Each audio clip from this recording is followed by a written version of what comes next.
Hi, everyone. I will start with a very special place, our garden, our hotel.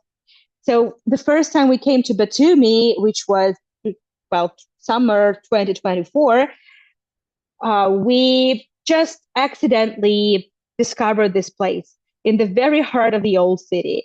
It's like a big compound. Well, I mean, it's bigger than some, let's say in Batumi, and it has its own garden. That's usually it will be courtyards, right? Usually it would be courtyards, but here we have a garden in the heart of the old city, and it somehow blocks the noise coming from the old city. It's always very quiet there.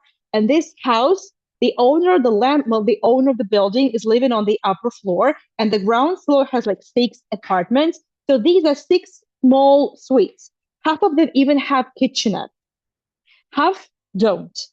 And this is one of the coziest places I've been to in Georgia, and it has everything you need. And Livon, the owner, he's incredibly kind to us, always treats us and greets us as his family members. So no wonder we've been coming back all these times. Like, last year we visited twice. This year we came twice and brought our families and friends along.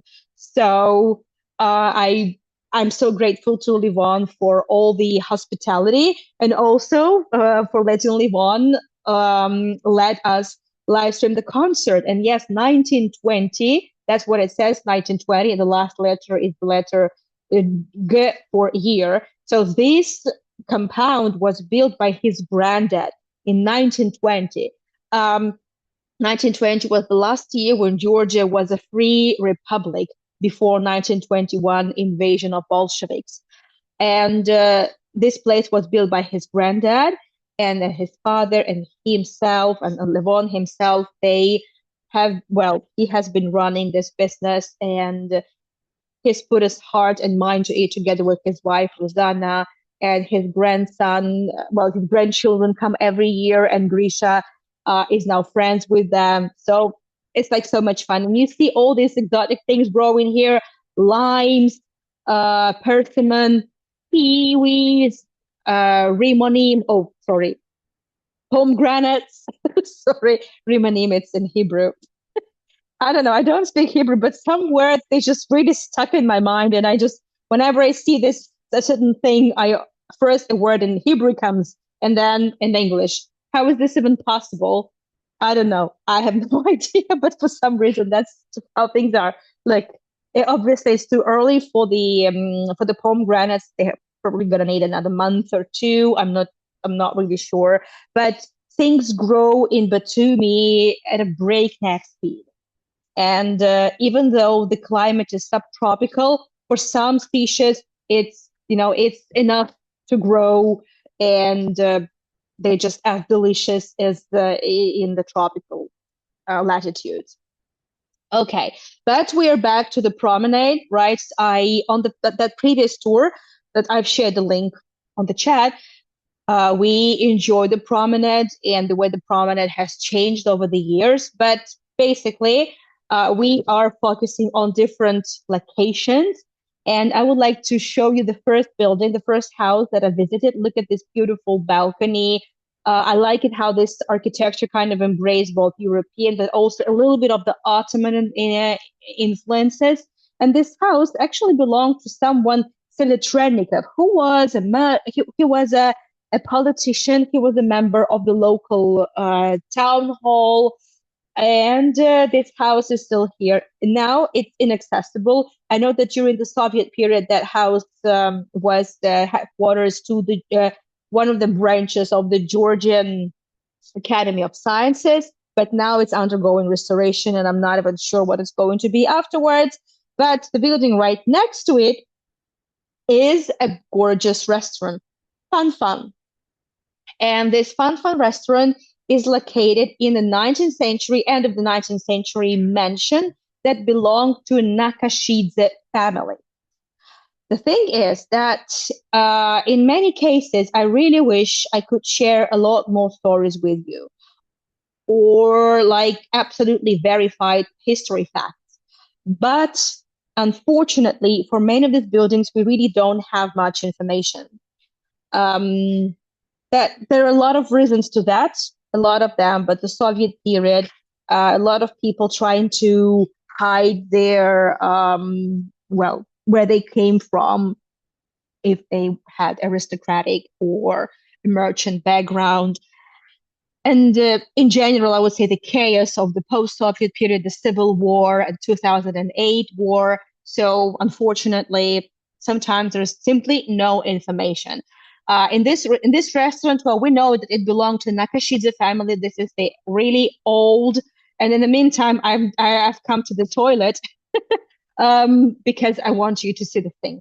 So this restaurant, Fun, as I'm telling the story of this house, well, just enjoy some views of the place. Nakashidze is a very old aristocratic family. In Can I have the table, please? Yeah, thank you. I'm gonna have the table for myself now. Crazy, crazy. Yes. Mom, can I have some water, please? Water. Yes. My mom already understands me. Yeah. So Nakashidze family contributed a lot to I would say, to the prosperity of the country and Batumi. And they also were involved at some point, starting from 1907. The family also well, early 1900s, got involved in the tea growing business. As you know, starting from the 19th century, when Batumi became part of the Russian Empire, end of the 19th century, one of the merchants brought Chinese tea and started growing Chinese tea. He even hired Chinese specialists. Lao Junjiao was just one of them, but there were a lot more people than just one Lao Junjiao family. And Nakashidze and many others, obviously, it was not just one or two families. A lot of people started growing tea, and Nakashidze's business, well, it took off. Look at this house. Uh, Obviously, let's say the furniture, the interior, the decoration is probably not original. Like, I cannot verify any of that. But the fireplace, for sure. A little decorations on, the iron work of the staircase is original. What I love about this sofa, for example, it's actually a bed. There are a lot of 19th century beds in Georgia that look like that.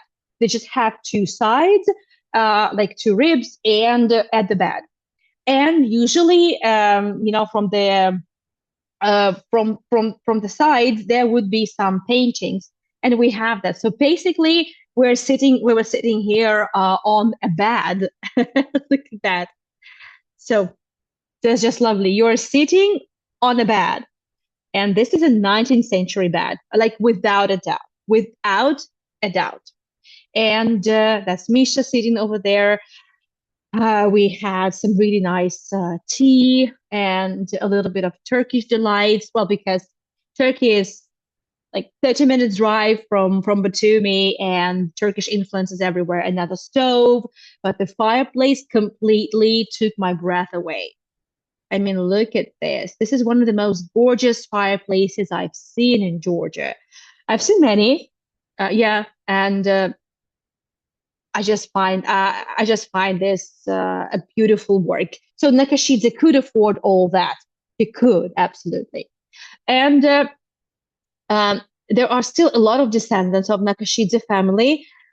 There's even so-called, yeah, that's us. There's even so-called like a Nakashidze legacy club or something like that. It's like a Nakashidze family union, and the descendants of of Nakashidze family, they're trying to preserve the heritage of the family. Not so long ago, memoirs were released. I haven't read the memoirs yet, but I will. And well, I'll let you know if I find something interesting or worth talking about on the tour. And there was also a little smaller room, which we filmed together with Misha. It's a little quieter, it's a little darker, so the video is a little bit I would say the quality is not 100%, but I absolutely love that lamp. And I just love the vibe. I absolutely love the vibe. Unfortunately, the upper floor is not available, and I assume that there. But even though we know that actually the main interiors, the most beautiful interiors, would always be on the ground floor. So maybe there's not really much to lose. But anyway, so I absolutely I promised because actually my Tuesday tour I started exactly at this cafe, and a waiter, the waiter that served me allowed me to film. They said, yeah, sure. It's like I think I was sure they had been asked this multiple times, so they let me live stream. But then once they saw me with a gimbal going around the place, they like, oh, sorry, you're not allowed to film here. I was like, but you know, I did my home task and I filmed it the day before, like an evening before the tour. So we have the video. So that's not a problem at all. Anyway, so we've spoken about the Nakashidze family. And now let's see another building. That's, well, I would say that's just box. That's just a beautiful frame for a house, which is original. So it's one of the things that you can come across in Batumi. A historic building may only have preserved just the facade, or maybe just the box, but the inners would be completely new. This is one of the ways to save a building because Batumi, well, grew very quickly and there was never enough construction material. So people usually would use the makeshift material or the low quality material. And, well, imagine this house, for example, was from the last quarter of the 19th century. So at least we have the walls. That's not so bad. And in this house, it says that in from 1888 to 1900, in this house, at different times, would stay Anton Chekhov and Maxim Gorky, the two uh, geniuses of 19th and early 20th century Russian literature. So they would often stay here. And on my live stream from last week, which is also available on my YouTube channel. You have all the links over there in the chat. We know that it was exactly in Batumi that Anton Chekhov was inspired to create one of his most groundbreaking plays, which impacted the entire theater scene and theater world forever. The Three Sisters. It was here in this very well, in this very street. Yeah. So well, but you can find more details on that tour on my YouTube channel. Yeah. So we only have the box. I went inside this bird restaurant, but it's completely new, so I didn't film anything. Plus, there was a long line. I didn't do that. On my way to the next location, I saw this cafe, actually from the Soviet time. This is the Soviet Stalin period empire style. I think you could see that. And but inside, it looks like an Ottoman palace. And for some of you, it may seem familiar because you were with me in the Academy of Arts of Tbilisi and also in the Viceroy Palace in Rustaveli Avenue. So it may look familiar because all these kinds of decor, glass mosaic, it's all well, it kind of it's re-emerged in the Soviet period in the 1950s, 1960s, thanks to an artist and the president of the Academy of Sciences, Halatov. Well, he kind of brought back to life that technique of working with plaster, of working with glass mosaic. So that's all thanks to him. So, and this is just a cafe from the Soviet times, but I think it looks really nice. So I absolutely have to drop by. But there's another house which we actually talked about last year. We spoke about different personalities let's say, behind this vibrant history of Batumi. And I'm sure you remember that Batumi was um, full of mosquitoes and marshes. That's why not so many people actually like to live there, and not so many people were willing to move. And a lot of engineers and doctors tried to fight this problem from different ends. Timoleon Triantafyllides was a Greek scientist. He was a doctor, and as we would say now, microbiologist. He started in Paris, met a woman. She happened to be from Batumi. They fell in love. They got married. They returned to Batumi and built this house. And in this house, he had a hospital, and he would always treat people well. There was also an outbreak of another catchy disease. I don't remember. It was typhoid or something, and cholera. So it was cholera. Yeah, sorry. It was cholera, and he would treat people free of charge that could not afford any treatment. And you know what? His house is still here, and they're just offices. But when I attended a tour done by a colleague of mine, she told us that there's nothing really left of the interiors, but there are some tiles, and she told me how to access the house and where to find the tiles, and I found them. So thank you so much, Katja, for that.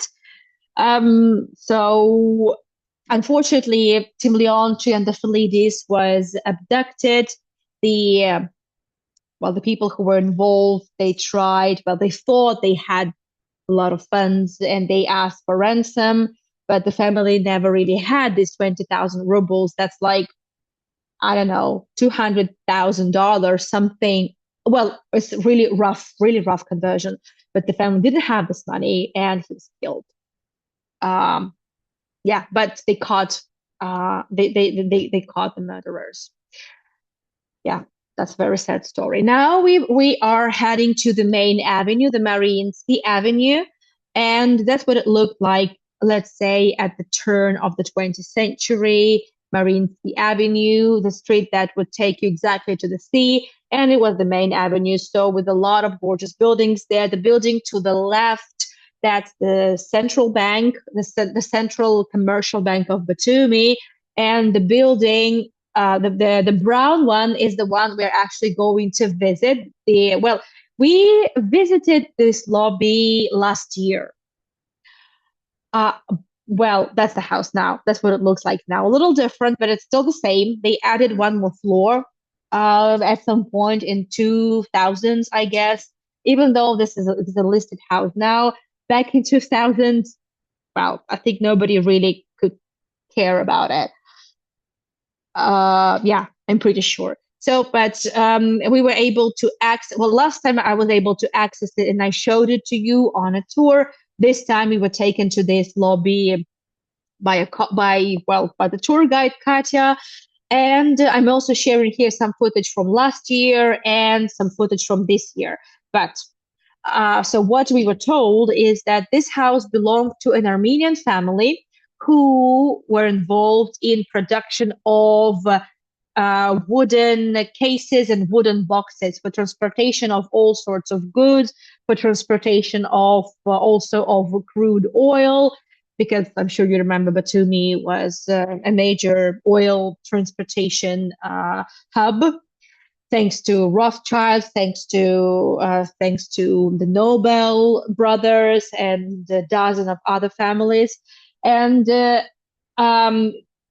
so these people only produced wooden boxes. But the thing is, there was never enough wood in Batumi. There was never enough. So you see, it's 2026, 2025, and approximately a year later, I would be taking the same kind of pictures of the tiles. They're still there. They're still there.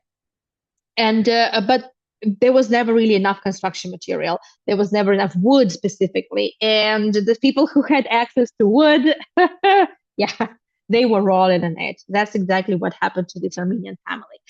The lobby is not usually accessible. Well, it has beautiful tiles, it has original ironwork railings, a little bit of the ceiling molding, and well, I find these details lovely, and it's the marble staircase. You see this marble slabs on it, not the entirely made, but just the my marble slabs.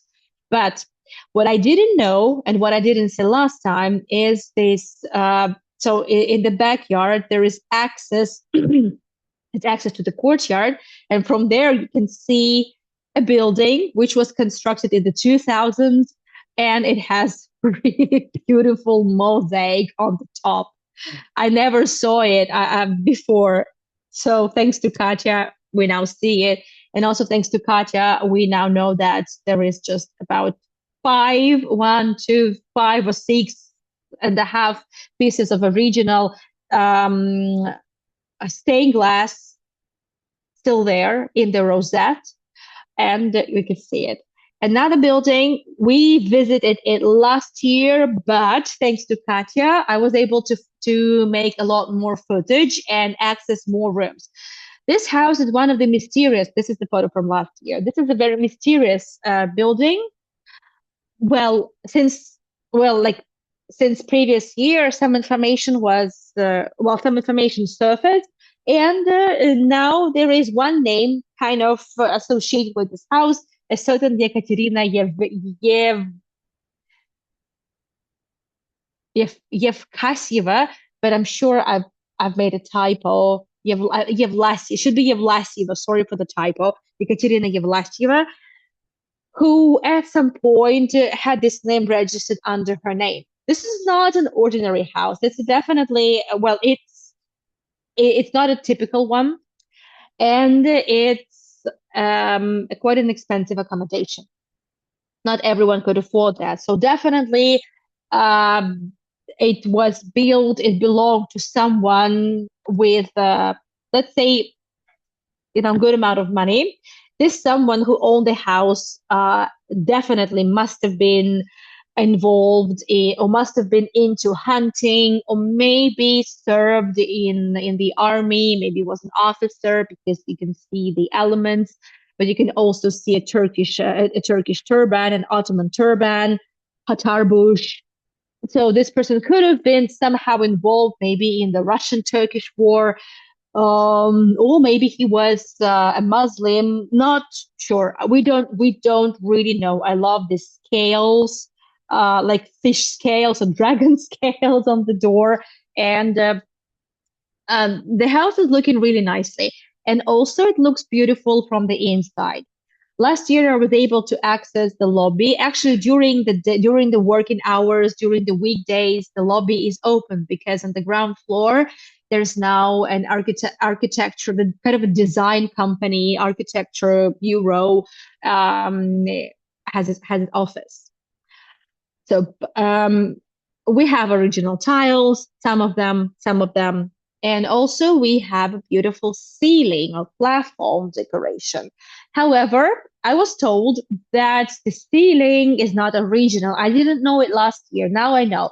On the upper floor, there is still apartments, and in one of the apartments lives a local artist who, at his own risk and with his own funds, just decided to uh, paint this plafond, which was a bad idea. I mean, it's a beautiful platform. Look, I absolutely love it. It's looking gorgeous. But the thing is that this house is listed, and this artist broke the law. I was told that he just by miracle got away with it and wasn't charged with with anything. Well, but I think, he did a great job, because it looks so natural. It looks beautiful, and it doesn't look modern. Like, okay, I'm not a specialist, but I have the eye, for these type of things. I've seen so many interiors, right? I mean, okay, that doesn't look very, very old. That doesn't look very ornate or something. But the one at the entrance, beautiful, absolutely beautiful. Let me know what you think also on the chat later on when I turn it on. Okay, the staircase is still here, but that's all that I was able to see last year. this year, so Katya, the local guide that whose tour we attended, she, thank you, Natalie. She told us that this architectural bureau is always happy to let people in to share the beautiful stoves that they have. And she was right. I knocked the door and I was like, "Can I see the stoves?" And then, of course, you can see the stoves. And then they told me, they showed me all the stoves. The guy that sits in that office, he just left the office, let me go over the table, well, just go beside the table and film whatever I wanted. And there is another room that has another stove, a really beautiful decoration. So um, well, they believe that this Ekaterina Yevelskaya was from Ukraine. Why do they think so? Maybe, well, just maybe because of the decorations. I'll show you once again. Give me a second. Like, no, wait. You see over here, there is a man. No, you don't see it. You will. Just a sec. Okay. So on that, for the very first stove, you'll see there is a little decoration element, like small painted element, a man wearing a traditional Ukrainian uniform. But it's not necessary. But many experts are not convinced because the stove itself was made in Ukraine and delivered from Odessa. It was made in Odessa and delivered to Batumi, which is a very typical thing. So nobody really knows what happened. There are different legends that Ekaterina Ivelska came with her husband, and her husband was really had a hobby. He was an avid hunter, and then he died unexpectedly, and she had to sell the house. There is also a dentist associated with this house, but that's already 1910, 1920s, 1930s. So that's definitely not when the house was built. So sorry, I wish I could provide a lot more concrete information, but I don't have it, unfortunately. But they also showed me one room, which they normally don't, but they like me, so they showed me this room. There's not so much here, actually. It's a former apartment, so sometimes the people who work for the office they stay here. Sometimes they rent it out. They also have that stove, and they let me come in and take a closer look at the stove and the decoration.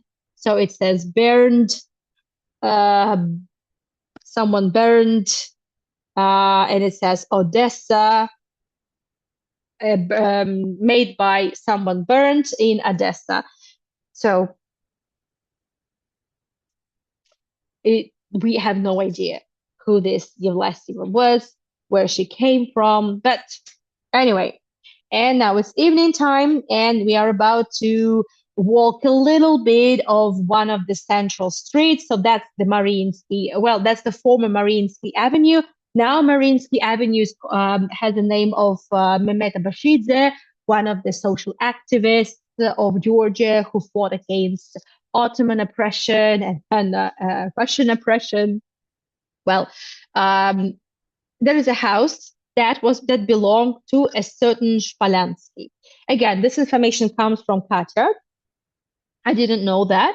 And so Katya told us that Spalansky came from Odessa. He was from Ukraine. And he was a lawyer or something around that. And he purchased several buildings and he turned them into hotels. Like this, for example, was one of the hotels that belonged to him. And this hotel, uh, there is even a memorial plaque where another Russian writer stayed just one night. It was during the winter, it was December, and there was no central heating. Sergei Yesenin. Also, Spalansky owned this house, which is no longer around, unfortunately, but it belonged to him. Beautiful Art Nouveau house. Look at this. It was a hotel, and on the ground floor, there was a bank. So Spalansky made one of the best decisions in his life coming to Batumi and investing his funds into real estate and hotel business. Yeah, and there's another house that we visited. The lobby of this lobby is actually open to public. I didn't know of it, so Katja showed us this lobby. There's not really much going on. The thing is that because of the humidity level in Batumi is over the top. Um, my hair were just busy like crazy, and I didn't even have to use like moisturizing body lotion because my skin was always moisturized, even overly moisturized. But because of that, frescoes don't really survive in Batumi. Very few have survived. Well, and they obviously had to be restored and whatnot. But so that's why that's not really that many lobbies. And also because a lot of buildings were built from not very high quality construction materials. Many of them didn't make it to the 21st century. Maybe even didn't make it to the, let's say, end of the 20th century. So oh, well, and when we were there was some construction works going on. So, well, that's just a lobby. Katja told us she was able to find a bit more information. So Katja told us that Spalansky eventually had cancer and died at a pretty early age, like he was in his late 40s or early 50s. So that's a sad story. But so we're going to visit a well, it's a kind of a wine restaurant uh, in this house. It also belonged to Spalyansky.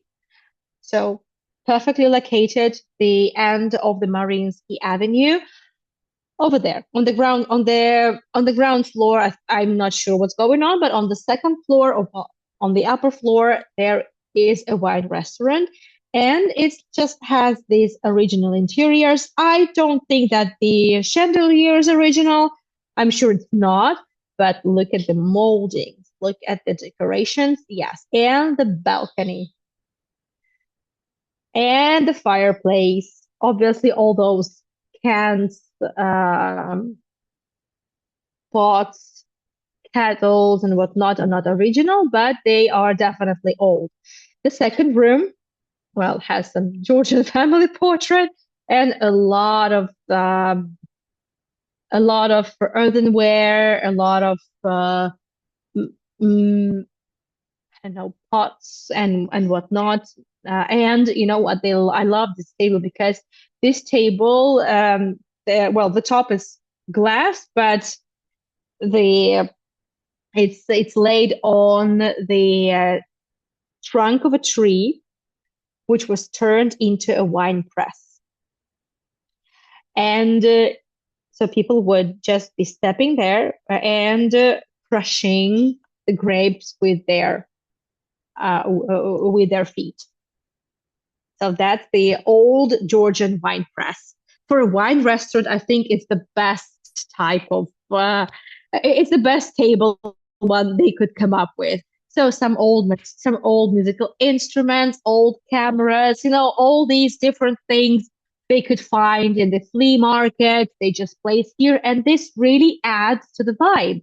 I love it. I absolutely love it. So Katja recommended us to visit this restaurant. Otherwise, I wouldn't have any idea that it was just there, like a 2 minutes walk from where we are staying. And it's beautiful, and we were the only ones there, which is very sad. Maybe it's just because it was Monday night, but come on, it's a resort city. There's no really, such a thing as a weekend and a business day for a resort city amidst the high season. So I don't know. I hope everything's going to. I think everything works fine for the restaurant, and they have enough clientele. So we had, well, in order to be there, I had to buy a glass of wine. Yeah, and I had like only half of that glass. I promise I didn't finish it. I'm I'm still not really into wine and don't feel like having any wine. ever since that epic wine expert live stream where I had definitely more than one bottle of wine and it was totally wasted. So I'm still not into wine. I still have two bottles of wine and I'm not gonna touch them. And Misha's like, Misha couldn't also have alcohol for about a month or so because he was taking antibiotics. So that's me having this pet nut. You see, I did drink it, but just I couldn't finish. But it was the lightest, the uh, nicest pet nut. It was nice, it was really nice, but I just couldn't. I just couldn't. Anyway, we've seen the beautiful Spalansky interiors. Well, I mean, it's not gorgeous or anything, but knowing how much we have lost forever, how much just hasn't made it to the 21st century, I think it's very good. I think it's good that we have it and that the restaurant is taking care of it.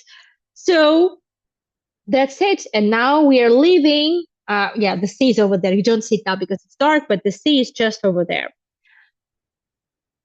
Yeah. So I had to take a selfie, obviously, because, of course, on the balcony.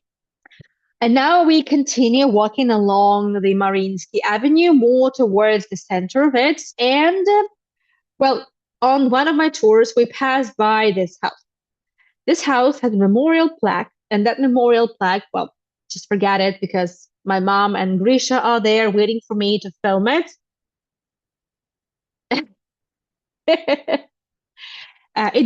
This house belonged to Platon Giginishvili, who was a doctor who specialized in actually first children's diseases, but not only. And he lived in this house and had his private practice here. He was one of the people who contributed greatly to eradication of malaria, who contributed greatly to, in general, let's say, medical knowledge, equipment, and advanced medical technologies available at that time, obviously, well, to finally have arrived here. Right now, in his house, there is a restaurant on the ground floor. It's called Daphna. There's also Daphna restaurant in Tbilisi, and they are absolutely loved by locals. Almost everyone I saw in the restaurant were Georgians, which is always a good sign. Yeah, they have also a fireplace. Well, sorry, it's a stove. I took the photo. Sorry, these videos I didn't have, well, for a reason, I didn't have a gimbal with me because I didn't want to cause any suspicion. Well, because I didn't know what they would think. So I just filmed it with my phone. That's why these videos are a little bit more shaky. They're a lot less stable. But I tried my hardest, and my iPhone 13, I think, has done a pretty good job. They still have the original shutters, sorry, not the shutters, but the original lock.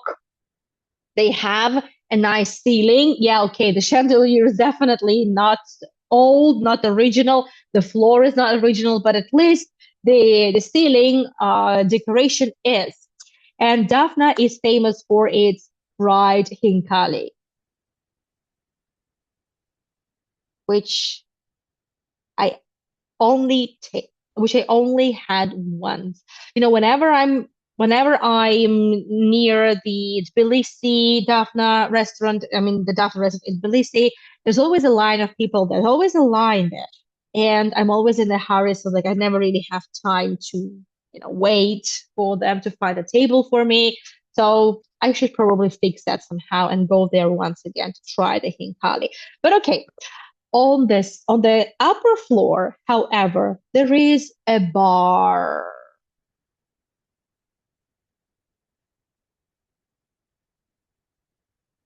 And that bar is cool. Again, when we were there, it was Monday night, so it was pretty boring, but we were not there for this. We were there for interiors and we had the interiors. I'm specifically not filming people. I'm trying to be discreet and I'm focusing on the interiors. But I mean, have a look. I even regretted that there hadn't been many people because, well, the vibe would have been even more awesome. But we get to see the interiors for ourselves. We have this gorgeous billiard room and the original ceiling decoration. Here and there would be a little original, well, frescoes or little frieze decoration still showing up. But of course, again, it's a listed building, so they can't really alter anything. But I think they're also not destroying it. I think so. I'm not sure, but I think so. Yeah. And there's also a little backyard, a little terrace, a little balcony. Sorry. And I accidentally took my selfie, but I actually wanted to take a picture of a painting, but I'm not able to figure out what it is. Probably one of the scenes. No, oh yeah, okay. Yeah, I think it's the last day of Pompeii. By It's obviously just a graphic work, maybe a lithograph of famous 19th century painting by Karl Brulov, The Last Day of Pompeii. So this original painting is in Tretyakovka Gallery. But I don't know whether this was from the times of Nigirishvili. I really doubt that. But this definitely was. Again, it was also burned from Odessa. So that's a stove maker from Odessa that supplied his stoves across the Black Sea towards Batumi. Yeah. So again, the same company burned. And a little view from the window. We're just overlooking the Mariinsky Avenue, the main avenue. And well, Mariinsky Avenue is beautiful, but I wouldn't want to live near this avenue because it's always very loud there. It's always full of tourists. Like 6 months a year, it's full of tourists.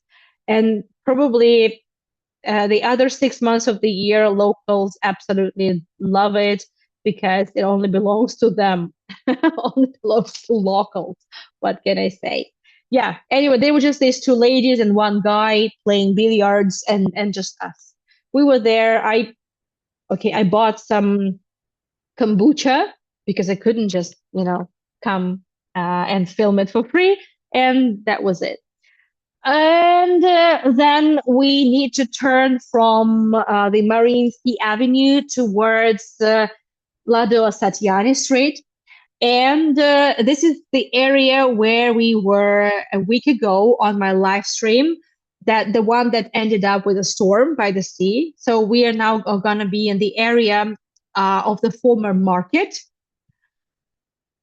Yeah, I even showed you this photograph. So this man selling watermelons, and he's standing next to a building which we together were able to identify because the building is still there. And this is the street, the same street, the same market, colorized postcard which Katya shared with us on the tour, and you can still see that building. That's the building, and this building is still there. It's kind of at the intersection of Marjanishvili and Asatiani Street. So last year we were in this area, and so this is the house right next to it, and so that house at the corner, it was a well, it wasn't a hotel. It's like we call it меблированные комнаты, like furnished apartments that anyone could rent, and it had a lobby. The house itself was still under restoration, and it was partly covered with scaffolding. This year, it's already free from scaffolding, and we saw it in full beauty. But I would like just to show you that that's the same lobby, and this is, I would say, almost the most beautiful lobby that is okay, one of the most beautiful lobbies that is accessible to public and that have survived again because the problem, the humidity, plus obviously the challenging Soviet periods. However, there is still some of the lobbies that are there, and I'm going to be sharing some more stories with you. But that's the building. We will be overrunning maybe by 5 minutes, not more than that. But I absolutely need to take you to these places too. Um, and I'm not really happy with how this stucco details were. Um, well, how did they come out? Because it's definitely not the most filigrane work. It's quite the molding was actually quite detailed, with a lot of detail. But anyway, this is the same tiles, and they're beautiful. A lot of tiles also came from Ukraine. A lot of tiles would come from also from France, as well as the gables for roof. And the house right next to it that I showed you a minute ago belonged to General Pomorsky. This is highly likely his own photograph. Um, there in um, the local researcher published this photograph on his website. So he just found the photograph of someone standing on a balcony of this house, but it wasn't signed. There you go. That's the building. That's the balcony. But we don't really know if it's Pomorsky himself, that general that came to Batumi, purchased the house, and also rented out rooms there. But this house happened to have one of the most beautiful lobbies, which is not accessible. The people who live in this house, they are absolutely against tourists visiting. So neither Katya nor any other tour guide was able to take us there. I tried very hard, no use. So, but we have a little bit of the photographs that I took. So they have beautiful tiles. I'm not sure whether the second floor and well, the upper floors have any decorations. But you know what? They look very similar to the lobbies that we have in Tbilisi. And it's highly likely that the same artist, Telen Gatter, did the decorations.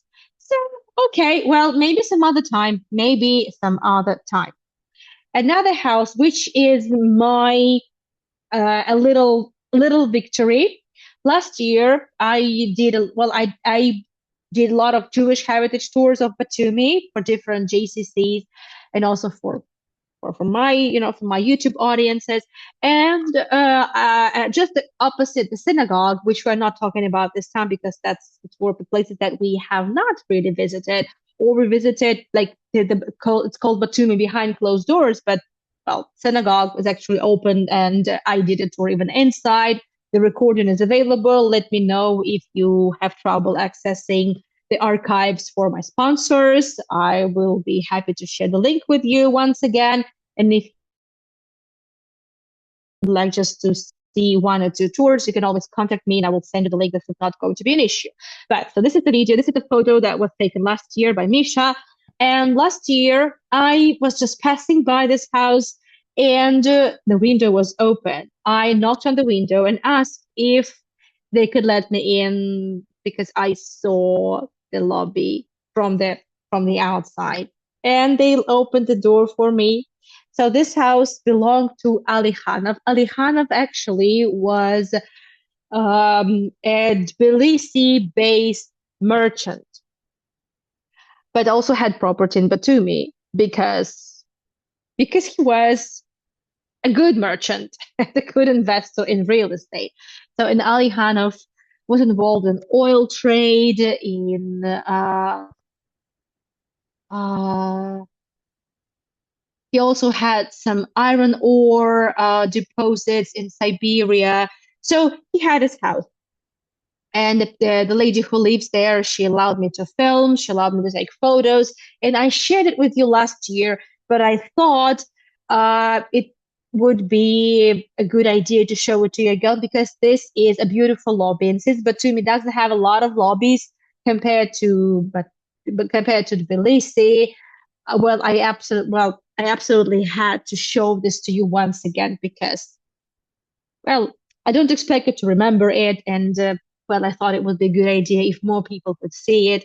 Also, on the tour with Katya, we couldn't access this lobby, so but I have a footage, so I think it's always nice when if I can share something a little extra with you. So yeah, and people actually live there, so people live there. It's somebody's place. It's their property. So they didn't have to let me in. They absolutely were not obliged to let me in, but they did, and they were happy to do that. I don't think they will be happy, to see crowds of tourists. So I highly doubt that. But I happened to be there at the right time, in the right place. So I had to jump on this opportunity. I was absolutely delighted, just and elated being there. Okay, so that's just that, and I think there's something else that I filmed. Oh yeah, there's one more thing, and I'm absolutely grateful to Katya for taking us there. Um, so I did like a 3 hour walking tour with her. She specializes in, well, she really likes discovering lobbies and stories of ordinary people. She has been able to find a lot of information about, let's say, some hotel owners and, well, some people that came to Batumi and started their business or, brought their business to Batumi and continued and, well, just and multiplied their wealth. And there was one, well, they're not, because there are not so many lobbies. Well, let's say I decided not to collaborate with her because I was looking for like exclusive access to some closed locations, but it didn't really work out. But she showed us one beautiful lobby. That's, by the way, my selfie in the Alikhanov house that I took last year still. And but she, in the at the very end of her tour, she took us to a house which I had no idea of. Later on, I found a lot of information online, but since I don't live in Batumi, I don't really do a lot of research. While I'm not there. So there is a house that belonged to a certain Bagdasaryan. Sorry, Bagdasaryan. Again, there's another typo. Sorry for that. So this certain Bagdasaryan was involved in salt mining and salt trade, which up until the invention of of refrigerators, and even after that, uh, was extremely important for, well, as a preservative. So he definitely had enough funds to build himself a house and have a beautiful lobby, which was quite recently restored by well, again, they again, it's not a restoration, but what the committee, the heritage committee, was able to do, they allowed them to decorate the lobby, but not but they couldn't alter anything. But the local artist did that, and I think, well, I think it's not really a bad job.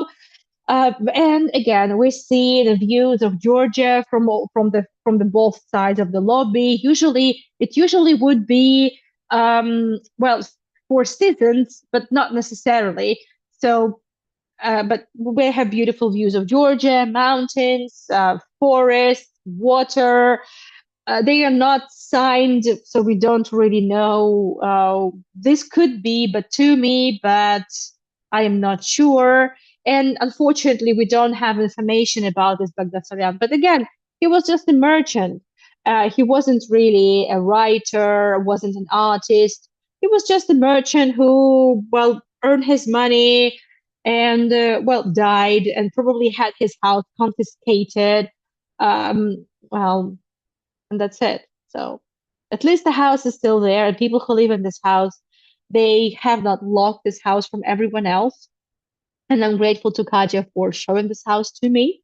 As you know, throughout my Batumi tours and also on my Tbilisi tours and everywhere I travel, whenever I can, I collaborate with locals. I collaborate with tour guides.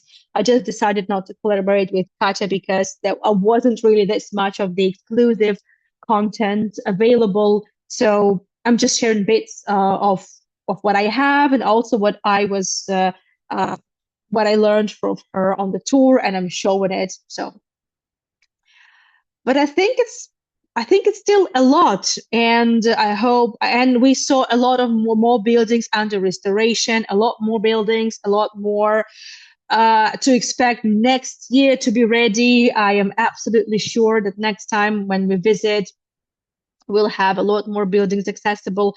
Maybe some more lobbies already accessible. Who knows? But anyway, thank you everyone for joining. Thank you so much. And let me once again, hopefully, I will be able to share with you the links. So in 50 minutes from now, I'm taking you to Alexander Palace in St. Petersburg. We've got virtual tours, and if you think you've seen that tour before, well, I'm sure you have, but I have a new footage. No sound. How is this even possible? You don't have a sound? Let me know on the chat.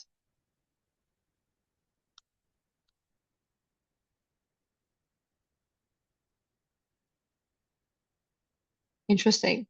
No, all good here. So you're refreshed. Yeah, it's okay. So it could have been a glitch. Thank you. Thank you so much. So I'm sharing the links. Also, I'm sharing the link to my most recent Boulevard live stream, Batumi Boulevard live stream on my YouTube channel in the section live streams. You can find a lot more tours. And thank you for your interest in Batumi. Thank you for joining me wherever I travel. So tomorrow I'm going to take you to Tbilisi Rustaveli Avenue to see it looking very differently from what it was last time. We were there about a half a year ago, I think. And then Misha, and my mom are going to be talking about the 1970s, 1980s children's literature during the Soviet period of stagnation. And then I'm taking to Jerusalem, to Kidron Valley, Mount of Olives, and we're going to be talking about the importance of those areas for the three monotheistic religions. A lot of archaeology, a lot of tradition, some beautiful churches, some Jewish cemetery, but a little bit. Well, it's Mount of Olives, Dorley. There's no way I can not take you to this cemetery. And yeah, also next week, I will be taking you to Alexander Palace with our virtual tours, but I will be traveling with my boys outside of Georgia. And I will be traveling to a place that has a lot of Jewish heritage, but not only that, also Russian Empire heritage. And not only that, so I'm not going to be revealing the secret just now. I'll keep you posted though. I'm planning to do some live streams there for sure. And yeah, I'll keep you posted about that, but later. Thank you so much for joining. For those who missed our live stream from the pottery workshop, the link is there on the chat. Thank you, Modi Studio, for letting me live stream that workshop. And thank you for your support. If you feel like supporting me, if you feel like buying me a coffee, or sending me a PayPal donation, you can do that. The links are there. And thank you those who have done it already. Also, did you and Grisha both cut your hair? Helen, I didn't. Grisha had his hair cut. Yes, I didn't. No, it's the same. I cut the ends. I get my ends cut like once a year, and I'll probably do that closer to winter time this year as well. Yeah. No, I haven't done anything to my hair actually.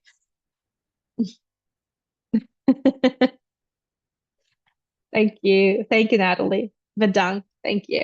Thank you, everyone. And I will see you in 50 minutes from now with our virtual tours at Alexander Palace. Thank you for everything and bye bye.